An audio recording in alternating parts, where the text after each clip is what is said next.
Alright, I'm waiting on some material for the back and the front, so I decided to move on to the gate. I absolutely hate this gate. It's made lightweight so that you can pick it up easily, but at the same time it's made lightweight. One bad thing about using box tubing like this is there's nowhere for water to escape, and this gets plugged up down here and then water gets in it, and we're in the Northeast, so then in the wintertime it freezes, expands, and splits the metal, or it just rots away because it's so thin. A lot of flaws here. We're just going to see what we can do to make it work. We're going to make some changes to it, but use as much of this as we can. Apparently the fellow that built this uses the 2 fat marks and 3 skinny marks measuring method. I'll do something about that. Can't do that. These are actually on here crooked too. It's no wonder the gate binds up. So probably the best thing I can do is cut these off and cut this material apart and salvage what I can and start over. I really don't want box tubing at this end, especially this thin. It's already worn thin here on the very edge. You can see. So I don't want that. We're going to change that out for sure. The problem is this expanded metal has little booger welds all down every single one of these. So it's going to be very labor intensive to cut all that apart. And I have taken expanded metal off before, and that's why I'm hesitant to do this, because it just stinks. It's a lot of work. There's a few places where, you know, we could use a little bit more weld, or we could actually get the weld on the metal at the joint. Probably could use a little bit more there. Now we got to change the latch system. We're not using that, as you can see. It's just about worn out. And I'm not using this spring style method. We're going to use something different. Same principle, just a little bit bigger material. So we'll start getting this apart.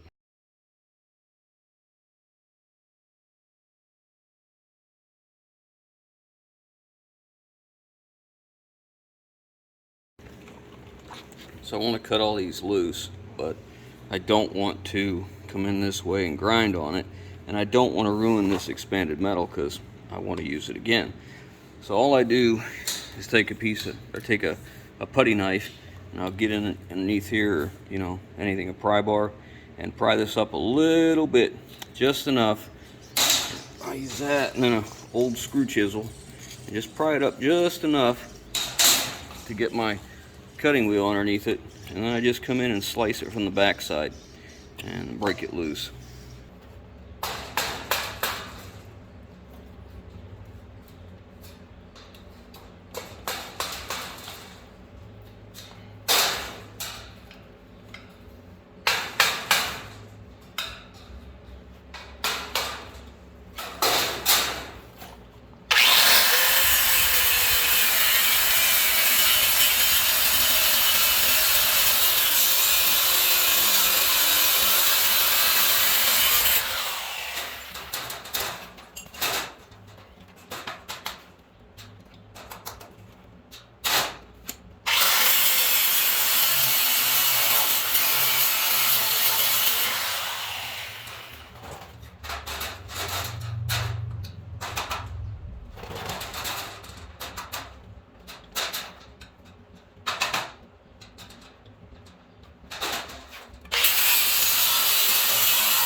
All right, so I went through my scrap pile and I found the exact same size box tubing laying back there. Inch and a half, but it's 1/8 inch, I think, which is better than whatever gauge that is. So I'm gonna go ahead and replace the bottom with that, and I'm gonna redo the hinge here since the hinges, the welds are pretty crummy and they're crooked. I don't want them binding like they do, because when you take this thing up and down, it pops and carries on because the hinges aren't right. So we're going to try and remedy that and put something heavier, that heavier wall on the bottom. I'd like to use angle iron up here at the top, which would be where it hits the ground, so come down the angle iron, the thin part would hit, but I just don't have any, so I'm going to use what I got. All right, next thing I want to do is get all this box tubing over to the chop saw. We're going to straighten up all these ends, make sure we got a good flat straight 90-degree cut, and you can see some of the rust that came out of a couple of them. That's exactly what happens to them. So let's get all these cut the length and start from there.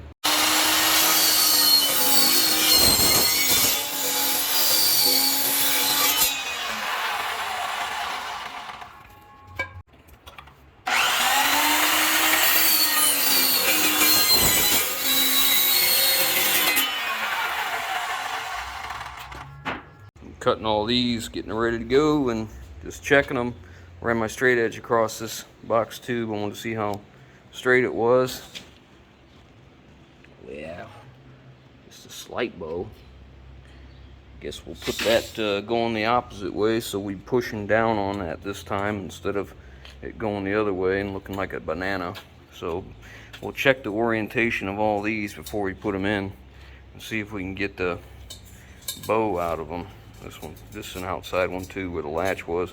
That's what that one was. One of the outside ones where the expanded metal was so damaged. So we'll check them all.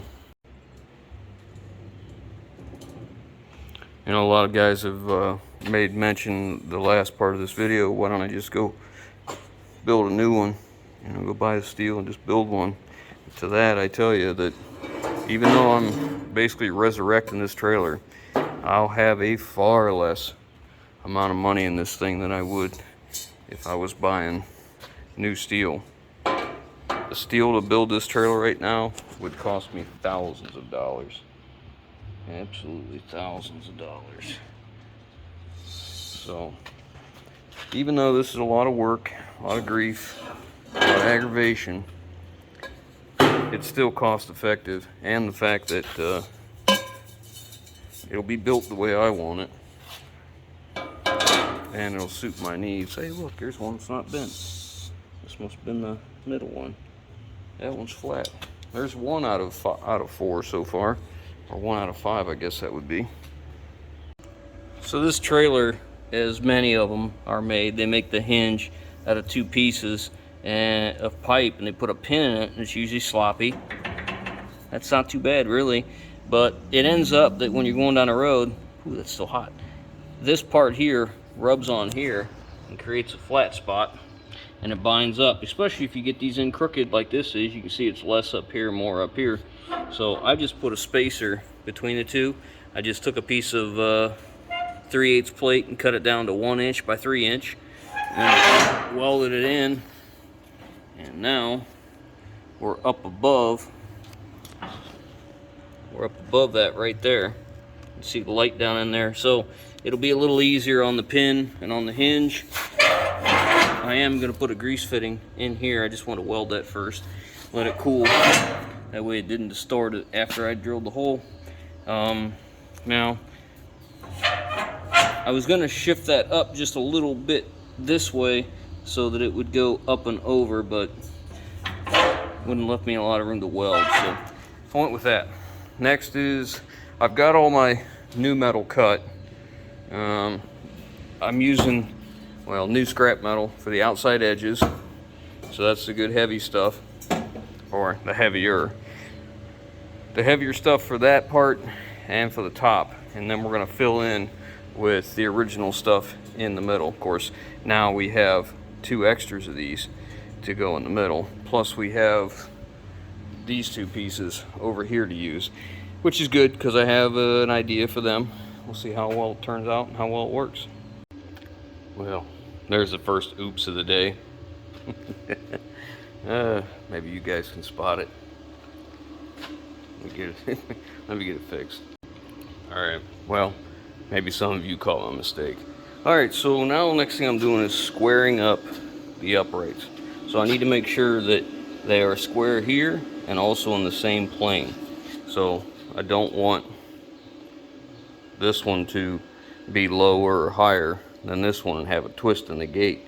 So what I'm doing is leveled this one, the main, level this one exactly, and then we'll put the top one in after we check for square.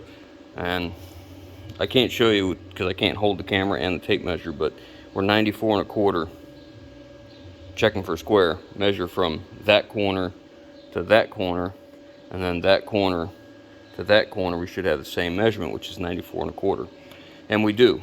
So the next step is to get that top one on here, get it squared, and go ahead and weld that all in. That way that part is as strong as I can get it, and then start laying out the centers. I was able to get all my uprights in, and this is what I wanted to do with the extras. Make a cross brace for where the tractor and the mini truck will go up and down most of the time. So I put those in, then I put this in with a little hole right here. This is where the license plate's gonna go, so I'll have wiring in my gate, but that's okay. I think it's gonna be all right. Now I'm going to flip it over the other way and attempt to recycle this expanded metal. It's not going to be easy to weld because it's got paint all through it and rust and whatever. If it doesn't go well, we'll scrap it and get new, but I really don't want to do that. I'm going to flip it over too so we can push all the stretch parts down. We'll see how that goes. It's broken out in a few places, so we're working around that, and it's really stretched. It's stretched worse than I thought it was. Boy, that doesn't even begin to tell the tale of how stretched that is. Anyways, here's what it is. So I'm using a big piece of heavy angle, clamping it at each side and pushing down, clamping it, trying to squeeze it, and then I'm taking a hammer next to it on either side and just tapping it down through, trying to bring it down tight. And then I'm putting a few welds, then I move it to the next bay and then finish up the welds in that row and start on this row. It takes a little while because this is dirty, you know, it's not, none of the paint has been removed, it's rusty, it's broken, it's bowed, whatever. A little extra time and save me quite a bit of money in expanded metal, so I'll just keep going. That was so much more difficult than I thought it would be. Just trying to get the weld to take, you know, it was dirty, rusty, all that stuff I've told you, and then pushing it down. I mean, we're okay. It's gonna be all right. It's just not the caliber of work I like to turn out. You know, I definitely struggle with getting the weld to hold between the two, but it is what it is. I'm gonna have to live with it. So a lot of times you find these gates and the expanded metal is just ripped off at the edges. So hopefully we don't have that problem. I put a tack on every single point all the way across to keep it down, and the same thing up there. And then I took a flap disc up the side and softened the edges, so as we lift it, it's not going to hopefully get caught on our hands or our clothes. So now I need to do is get on to the closing latching system.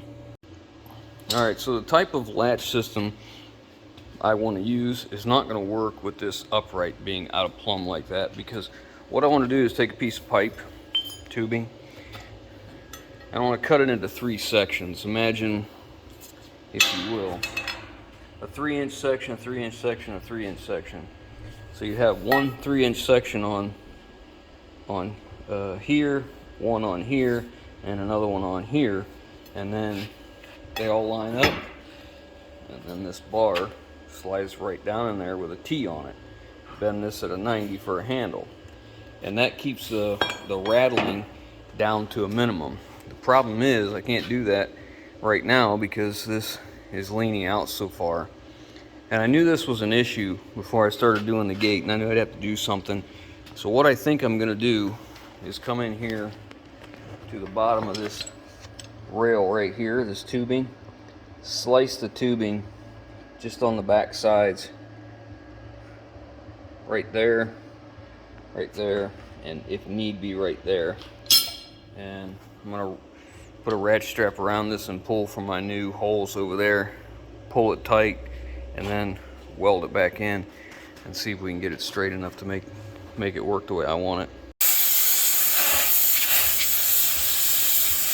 He's making pins to hold the gate up, but he wants a handle, so he's just heating up to bend it.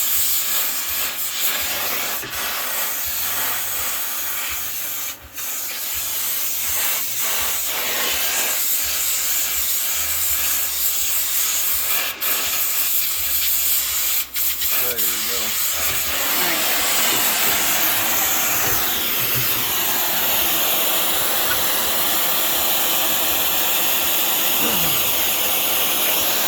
That was a little tougher, huh? Huh? That was a little tougher, huh? The other one bent real easy. Well, I heated it twice. Oh. Just like this.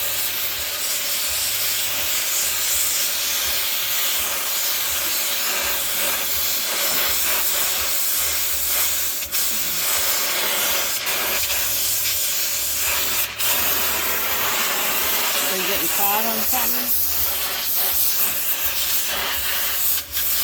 Okay.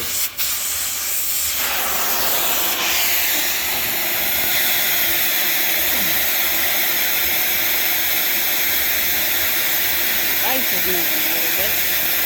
Almost.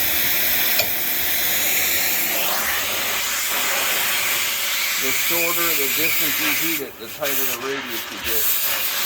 That's why I'm doing this way.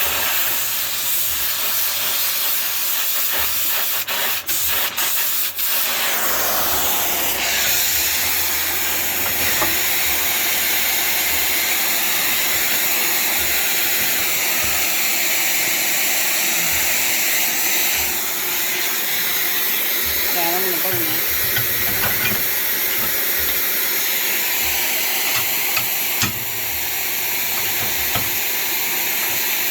Yeah, we're good.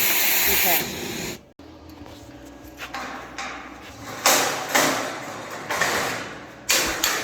Sorry.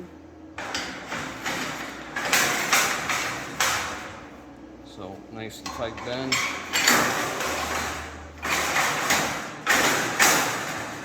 Comes out enough down there, I'm happy with it. So we'll, ooh, that could use a little more, couldn't it? I don't know. I think it's okay. Still bendable. Yep, that's good. Anyways, we'll cut this one off. See how much we got there. I got the other one done, so we'll see what's the minimum we have on that, or maximum on that. That's still hot. I'll bet. That's pretty tight. It's still gonna rattle, but that's what it is.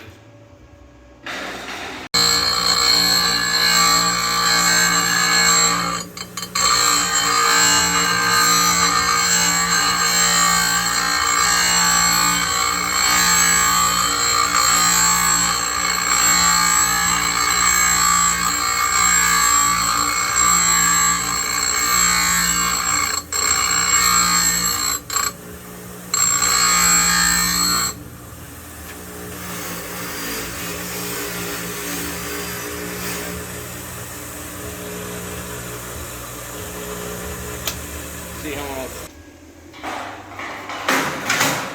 Oh yeah. That'll do. Better. Okay. I don't want these pins getting lost. So I'm going to drill a hole in the end of it, and I'm going to run a cable through there and put a crimp on it and do the same thing on the trailer somewhere. They always stay with this trailer. Mm-hmm. And then if somebody uses the trailer and forgets to put the pin in, at least I'm not losing it. I got at least a little bit of a chance to get it. So, all right, let's work on that.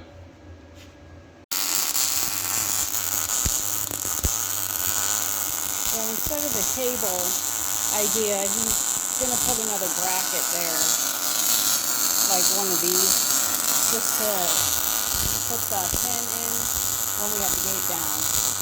I actually suggested that, which I normally have thousands of suggestions, but I guess he liked that one. Because I figured with the cable, if someone forgets to put it in there, it's gonna end up dragging probably anyway. So this just seems more simple.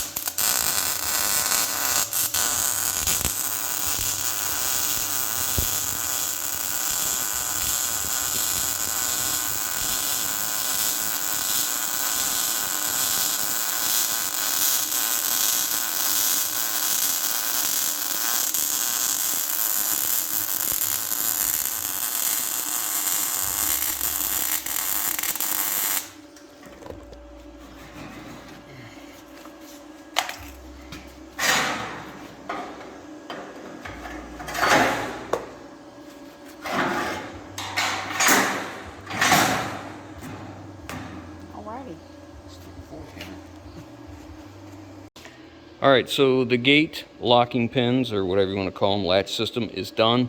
Use my wife's suggestion there to put the sleeve, put the pin in when we are letting it down somewhere to store it. Probably still going to put a cable on it, but it'll make her happy. I mentioned there's a hole above that plate, a 3/4 hole. That's for an LED light for the license plate. It's going to go there. I got to drill those holes yet. Any trailer over a certain width, and I can't remember what that width is right now, has to have 3 center ID lights. So I'm going to put them right in the bottom of the gate in that box tubing, because I'm going to have wiring in there already. Not a big deal. So I got to drill those holes. We'll do that when we take the gate off. I have far too much time in this gate for it to look this bad, but I have to live with it. When you're using old, nasty, rusty junk, sometimes you get old, nasty, rusty results. So let's move on. I'm looking for something to make a handle out of, and I knew there were some J-bolts in here. These, and they're just about the right length here. If I got enough to match, about the right diameter. It's close. They're not exact. They're close enough. I'll take the 2 that are the longest. Take this one and this one, and then go to the bench. We'll figure out what's a good spot, and then we'll heat that and bend it and make us a handle and put it on the side of the gate. One on each side, right? Yeah, that'll be good.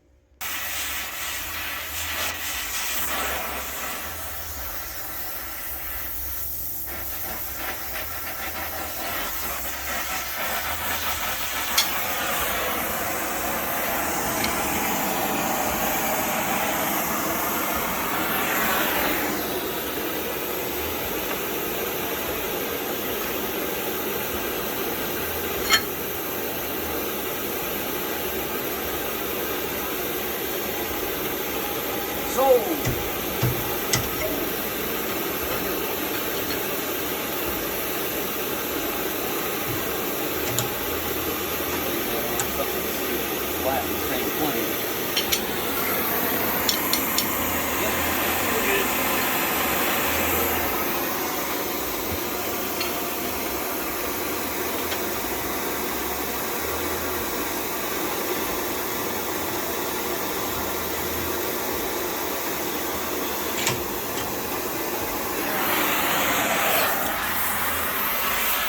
I put this away, but we have a saw here. I put that away, but we're gonna need it, ain't we? Yeah, we are. What do we gotta do? Make a chicken coop. Because they're in my basement and they're big enough. They need to get out. We gotta make a hen house. Gotta make a house, a place for your ladies.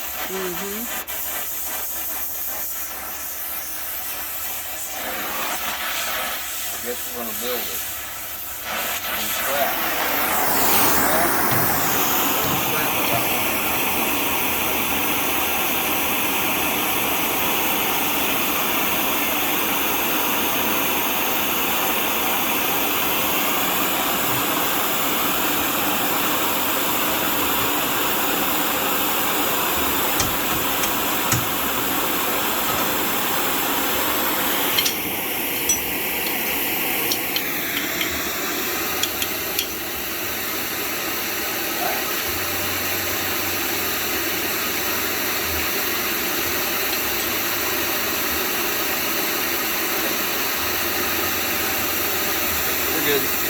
Got this torch out. Woo! Okay. That was a big flame there. I'm gonna lay it up here to cool down. Okay. Now I gotta cut the length.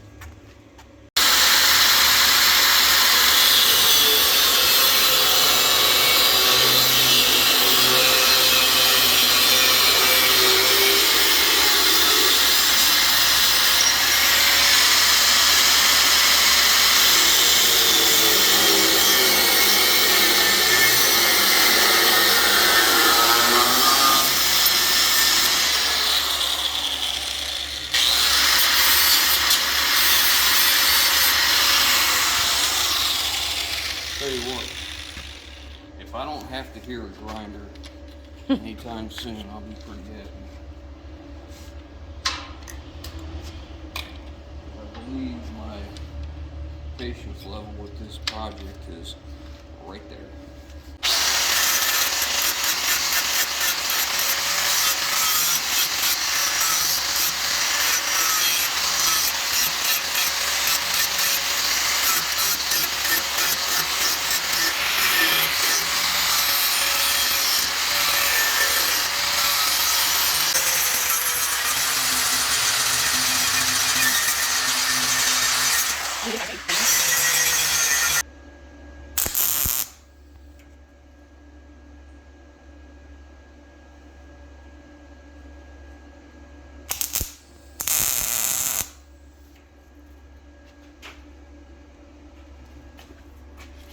Only I see that being a problem is down the bottom. Somebody driving over it. Yeah, we'll live with it. If they can't stay off my handles, I can't use my trailer.